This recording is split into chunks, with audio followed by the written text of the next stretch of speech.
Hello students, myself Dr. Rashi Mittal from Noida International University. Today I am going to deliver my lecture on Introduction to International Business. The contents would be: first we will understand the meaning of international business, then the growing relevance of globalization, then we will discuss the pros and cons of globalization, what are the pull and push factors.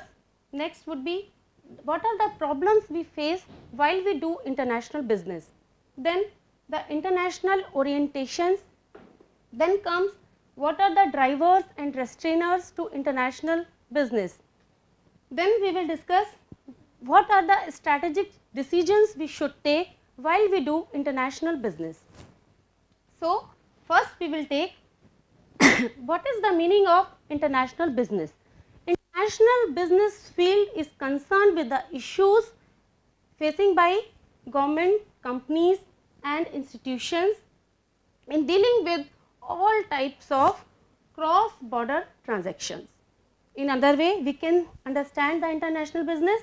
International business consists of those activities that involve the movement across national boundaries of goods and services, knowledge, skills, resources, which is faced by public and private enterprises. Next slide is how the relevance of globalization is growing. First we will understand the meaning of globalization. What is globalization? Globalization is the shift toward more integrated and interdependent world economy. Okay? Then nowadays firms need global orientation even to survive in domestic market. Why? Why they need global orientation even to survive in domestic market? Because of lower cost, better products, greater experience, or in a nutshell we can say due to generating more value to the customers. Okay? Then nowadays you know the trade and investment barriers are disappearing. They are reducing day by day because of the foreign sale of domestic goods, and domestic consumption of foreign goods are rising fast. Next point is the production process and marketing are becoming global. How? How the production processes is becoming global. For example, we can take German car. German car is like it is produced by taking various parts and components from different firms from different countries. So, the German car has become global product and is marketed globally. It is but obvious. Next we can understand this slide and the relevance of globalization by taking one more example of MNC. For example, here a cloth mill. It is sourcing raw materials from where they are cheapest and they manufacture anywhere in the world where these are cost effective and sell those products where they are get highest prices. Okay? And then they raises finances globally, and in a nutshell to manage all these take on the best resources, best persons from which they are possible. Next slide please. Now the pros and cons of globalization. Obviously the pros are, due to globalization we can increase revenue through global sales, because international market is obviously much more profitable than the domestic market. So, due to globalization we can increase our revenue also. Next point is, it is but obvious, revenue is increasing and cost is decreasing. So, reduced cost, as we have already understood in the previous slide, reduced cost by producing in low cost countries. Low cost countries means where resources are available at a cheaper rates, like for example India. India is a developing country and labor is not that much at higher rates. So product is labor intensive, so the MNCs can produce it in the India. The cons are different nations equal to different problems. What does it mean? Every nation has some different problems. So if we are doing the business internationally, so we have to face different problems, obviously. So different nations equal to different problems. Next point is the similarities. Similarities between nations may be superficial. Exactly, they are not existing. Okay. And next is, you can understand it, the planning. If you think something to produce, you can think, but to execute it is little bit tough. So global planning is maybe easy, but global execution is not. Okay. Next, we will understand what are the pull and push factors. There are many factors which induce or impel the firms to go for international business. These can be divided into two groups. First one is pull factors. Pull factors are forces of attraction which pull the firms to the foreign market. Okay. It contains two factors, profit advantage and growth opportunities. Profit advantage, as we have already understand, that by doing international business, the profit would be more comparatively to the domestic market. And next is growth opportunities. If we do the international business, then we have many more opportunities for growing, to grow our company's resources and availing that. Now we will understand the meaning of push factors. Push factors are compulsions of the firm which compel the firms to internationalize. These are the basically compulsions of domestic market. What are those? First is domestic market constraint. Domestic market constraint, if we do the business in the country itself, so for example we can take of demand. Every country has its certain demand, and to dispose their surplus production, how can they do if they are doing domestic business? So if the demand, the certain demand or the demand constraint basically compel the firms to go for international business. Okay. And next point is competition. Competition, you know, nowadays competition is very much high. So rising competition also compel the firms to do international business. Next is government policies and regulations. Sometimes government policies may be positive, sometimes they can be negative. Sometimes, for example, sometimes government provide some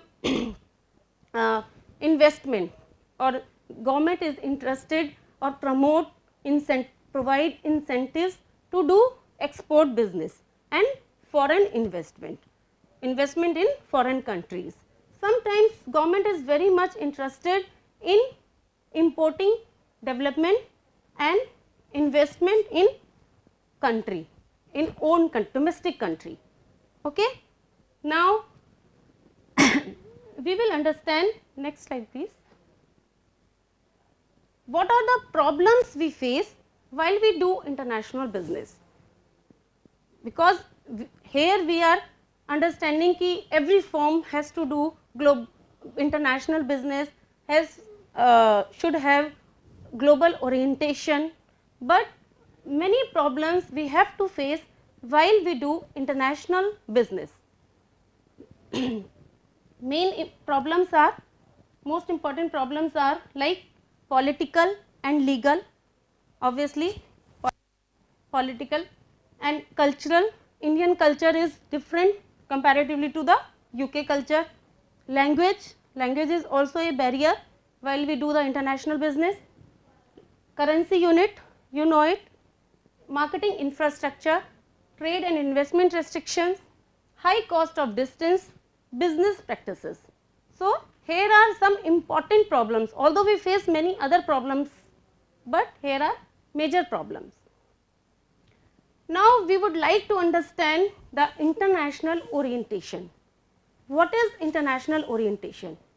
International orientation is a degree and nature of involvement in international business of firms which are doing international business. First orientation is ethnocentric or orientation. Ethnocentrism is basically it is oriented towards the home country. According to this, it is basically an ethnocentric company is basically interested to dispose of their economic surplus production. Next orientation comes is polycentrism. According to the polycentrism orientation, a polycentric company views what is that local markets and personals are best suited for the local market condition. Okay. When a firm begins to think about the importance of differences in various countries, the polycentric attitude emerges. Next orientation is regiocentrism. According to the regiocentrism orientation, a regiocentric company views different regions as a different markets. Each region having certain important common characteristics can be regarded as a single market or region. Just a minute. Geocentrism orientation. What is this?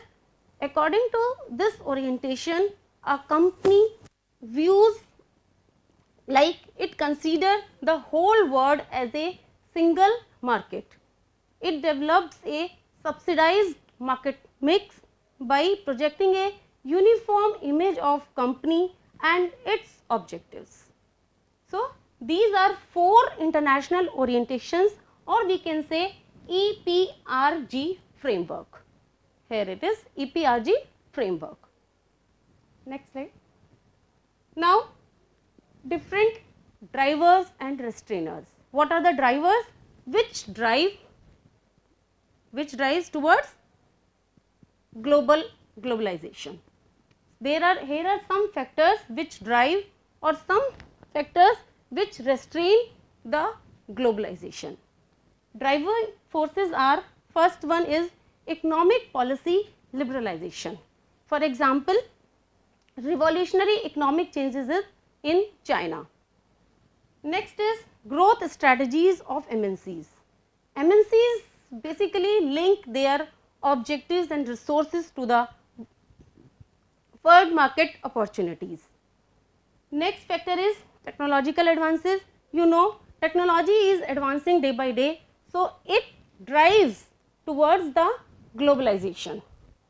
To avail the technology, to use the technology, the firms are going towards the globalization. Next is transportation and communication revolutions. There are many revolutions nowadays in transportation and communication. Because of that, the costs are decreasing due to distance and cost, the prices are decreasing. Next driving forces is increasing competition. As we have discussed earlier, the competition is increasing, which drives the firms for globalization. What are the restraining forces? They may be external or internal. External like government policies or social and political opposition. Internal factors like management, organization culture, etc. Next slide. Now we will understand when a firm plans to go international, it should have take a series of strategic decisions. Okay, before going towards the international business, it has to take some a series of strategic decisions. The first decision of a company would be whether to take up international business or not. This decision is basically depends upon various factors like present and future overseas market opportunities, present and future domestic market opportunities, etc. Second one is market selection. Once it has been decided that a firm is going towards international business, the selection of market is very much essential. For this analysis, a thorough analysis of market should be there and their respective marketing environment is essential. Then comes foreign market entry and operating system. Once the market has been selected, we should decide the appropriate mode of entering in foreign market. Then comes marketing mix. Marketing mix, actually the foreign market is is having some various uncontrollable factors, but the market mix has internal factors which are controllable. Means the elements of marketing mix like prices, promotion, product, physical distribution should be suitably designed so that they can be adapted to the overseas market characteristics.